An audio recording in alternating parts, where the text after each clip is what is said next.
எல்லாருக்கும் வணக்கம். நான் தான் உங்க விமால்வர்மன் பேசுறேன். எல்லா சொந்தங்களும் எப்படி இருக்கீங்க? நல்லா இருக்கீங்களா? எல்லாரும் நல்லா இருக்கணும், நல்லபடியா இருக்கணும் அப்படின்னு சொல்லிட்டு எல்லாம் அல்ல ஈசனையும் பெருமாளையும் வேண்டி விரும்பி காட்டுறேன். ஓம் நம சிவாய நமக, ஓம் நமோ நாராயணன் நமக, ஜெய் ஸ்ரீராம், ஜெய் சத்ரியா. வண்டே உள்ள சத்ரிய சொந்தங்கள் விமால்வர்மனுக்கு ஸ்பான்ஷிப் பண்ணணும் அப்படின்னு நினைச்சீங்கன்னா என்னுடைய கூகுள் பே நம்பருக்கு தாராளமாக ஸ்பான்ஷிப் பண்ணலாம். உங்களோட இந்த ஸ்பான்சர்ஷிப் இந்த சமூகத்துடைய பண்பாடு, கலாச்சாரங்கள், வரலாறுகள் மற்றும் வன்னியர் சமூகத்துடைய அரசியல் விஷயங்களை அடுத்த தலைமுறையிட்டு விதைக்க உங்களுடைய ஸ்பான்சர்ஷிப் கண்டிப்பாக பயன்படும்.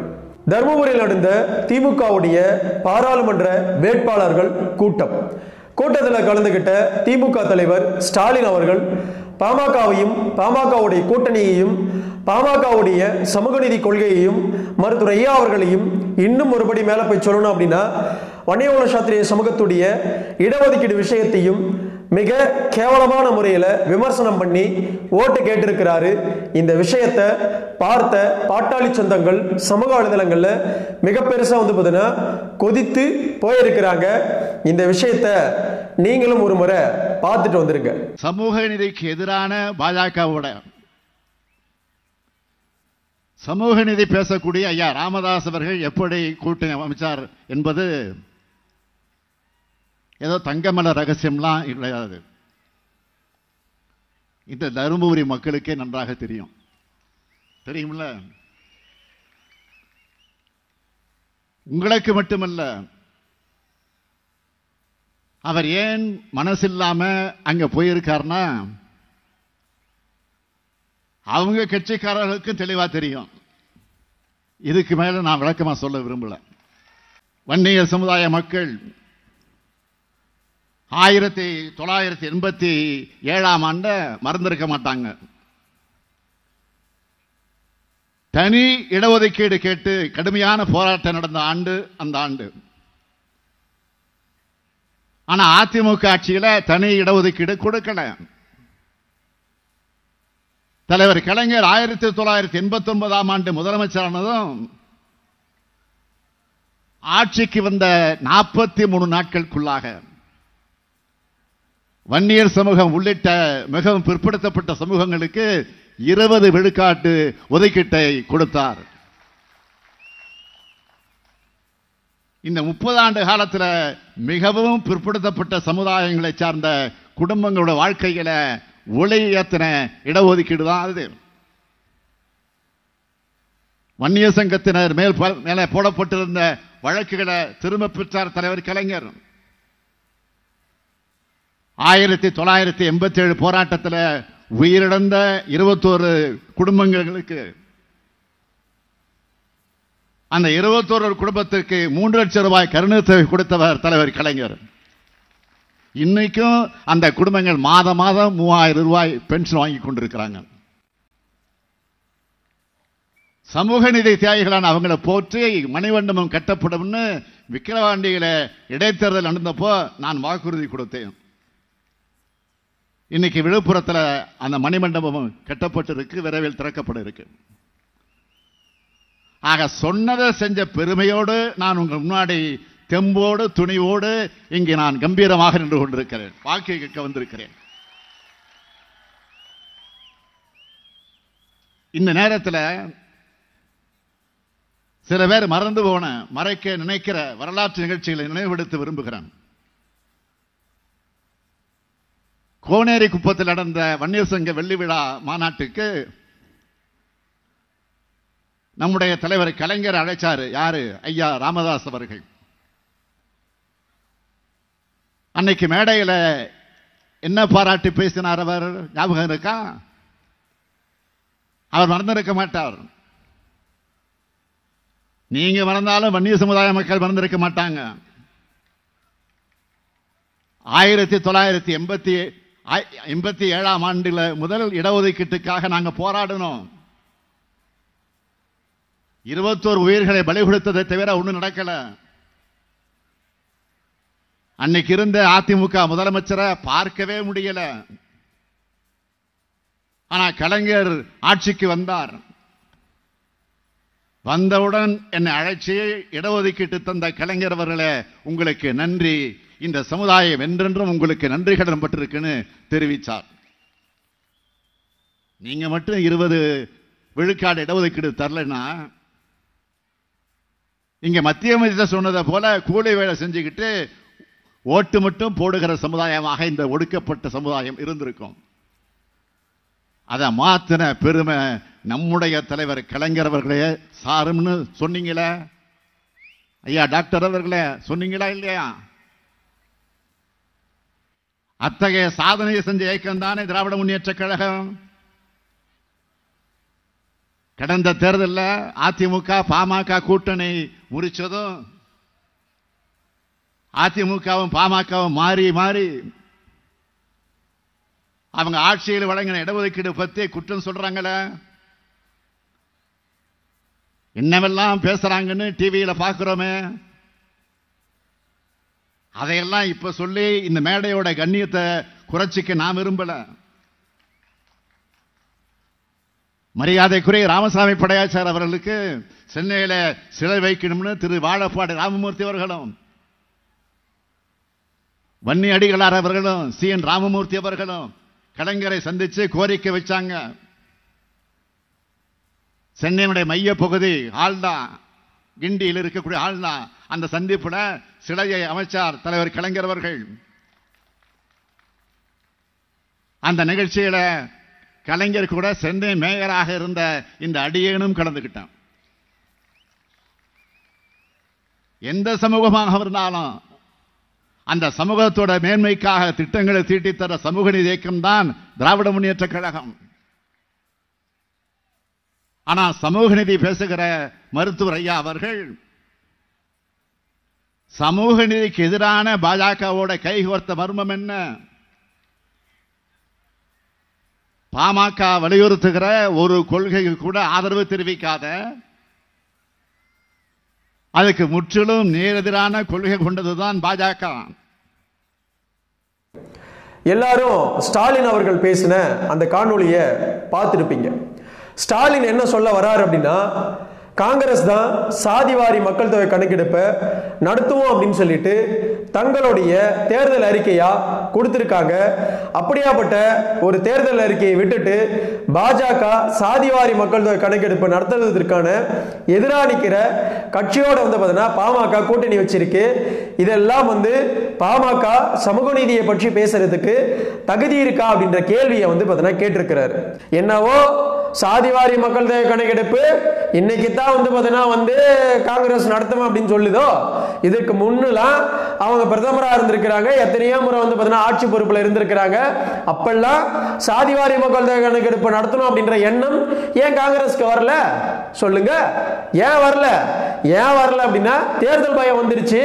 அதனால பாஜகவுக்கு எதிராக நம்ம வெற்றி பெறணும் அப்படின்னா எல்லா சாதிகளையும் ஒருங்கிணைக்கணும், எல்லா சாதி மக்களுடைய ஓட்டுகளும் நம்ம பெறணும் அப்படின்னா உங்களுக்கான இடஒதுக்கீடை நாங்க சாதிவாரி மக்கள் தொகை கணக்கெடுப்பு நடத்தி தந்துருவோம், நாங்க வந்தா செஞ்சிருவோம் அப்படின்னு கம்பி கட்டுற கதையை காங்கிரஸ் கொடுத்திருக்கு. அதே கம்பி கட்டுற கதையை திமுக தலைவராக இருக்கிற ஸ்டாலின் அவர்களும் நேற்று தர்மபுரி மண்ணில் கட்டிட்டு வந்திருக்கிறார். இது ஒரு புறம் இருக்க, பாமக எப்பொழுதுமே சமூக நீதியை பத்தி பேசிட்டு இருக்கு. சமூக நீதியை பத்தி பேசிட்டு இருக்கிறதுக்கு பாமகவுக்கும் மருத்துவர் ஐயா அவர்களுக்கும் என்ன தகுதி இருக்கு அப்படின்னு கேள்வி கேட்கிறாரு. சமூக நீதி தான் திமுகவுடைய உயிர் மூச்சு. சமூக நீதி கொள்கை தான் எங்களை வாழ வைக்குது, எங்களை ஆட்சி பொறுப்புல நிற்க வச்சிருக்கு அப்படின்னு நீங்க கம்பி கட்டிட்டு தெரியும் போதெல்லாம் வன்னியகுல சத்திரிய சமூகத்துக்கான 40 ஆண்டு கால மிகப்பெரிய ஒரு கோரிக்கையா இருக்கிற வன்னியர்களுக்கான உள் இடஒதுக்கீடோ, வன்னியர்களுக்கான மக்கள் தொகைக்கு ஏற்ப தனி இடஒதுக்கீடோ கொடுக்கறதுக்கு ஏன் திமுகவுக்கு நோவுது?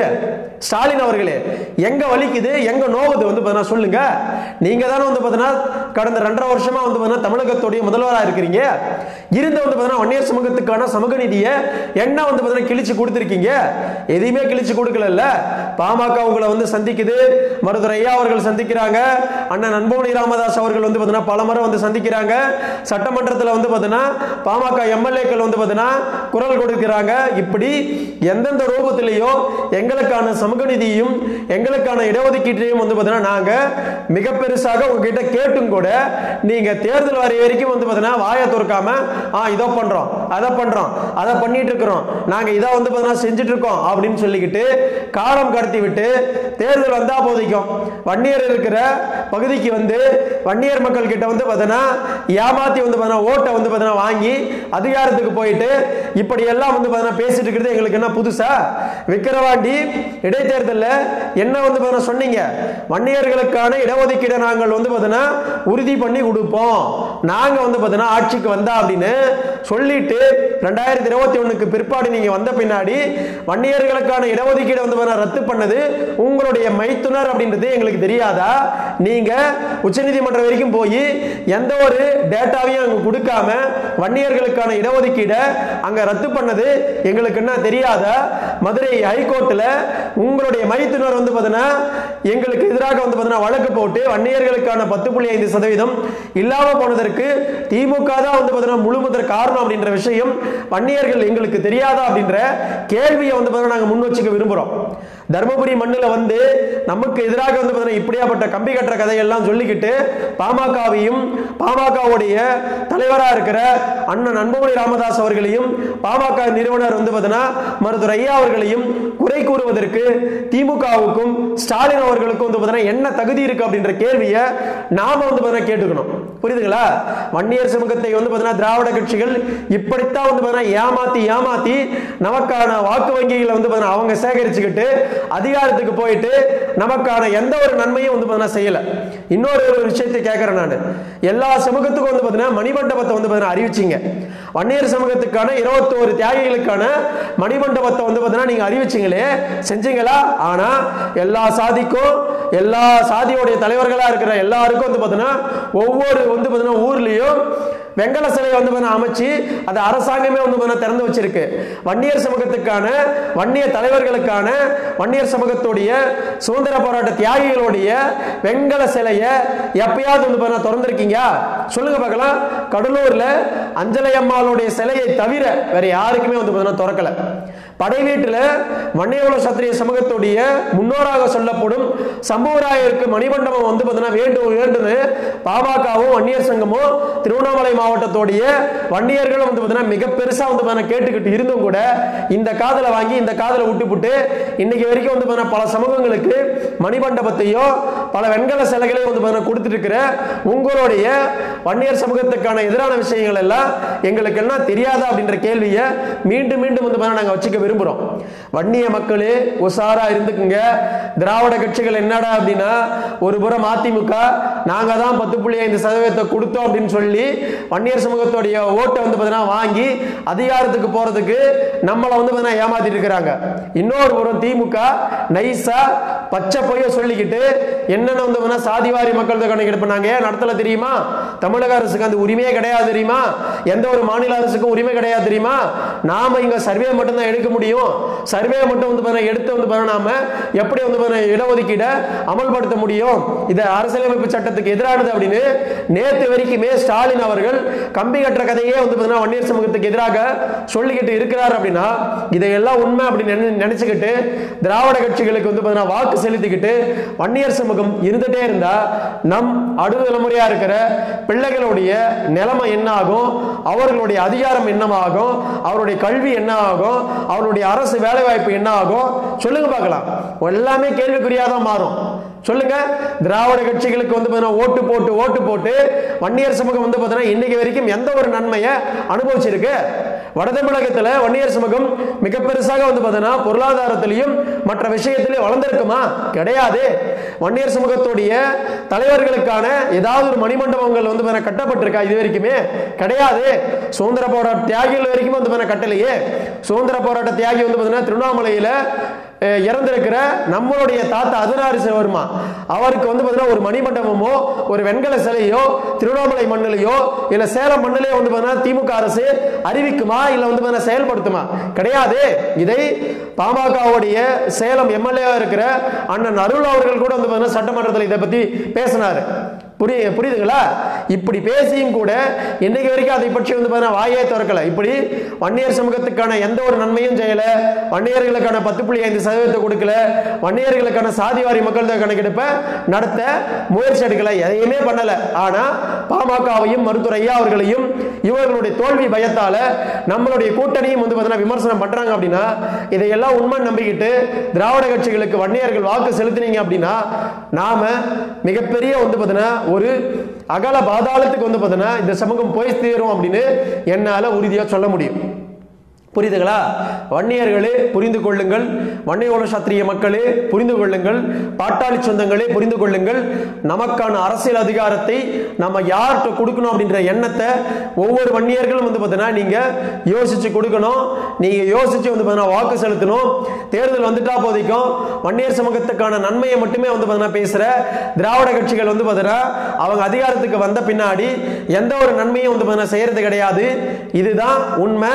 காலங்காலமாக இதை நம்ம பார்த்துட்டு இருக்கிறோம். வன்னியர்களே ஏமாற வேண்டாம், ஏமாற வேண்டாம், ஏமாற வேண்டாம். நன்றி, வணக்கம். வாழ்க வளர்க வன்னிய பெருங்குளம், வாழ்க வளர்க வன்னிய சத்திரிய சமூகத்தின் பண்பாடும் கலாச்சாரமும் வரலாறு மற்றும் வன்னிய சத்திரிய சமூகத்துடைய சத்திரிய தர்மமும் மேலும் கொட்டும். அடுத்த ஒரு நல்ல காணொளியில சந்திக்கிறேன். டாடா, பாபாய். மத்தவங்க எல்லாம் கிடைக்கிறத எடுக்கிறதுக்காக தேடுவாங்க. உண்மையான அரசு கிடைக்கிறத எல்லாம் கொடுக்கறதுக்காக தேடுவான்.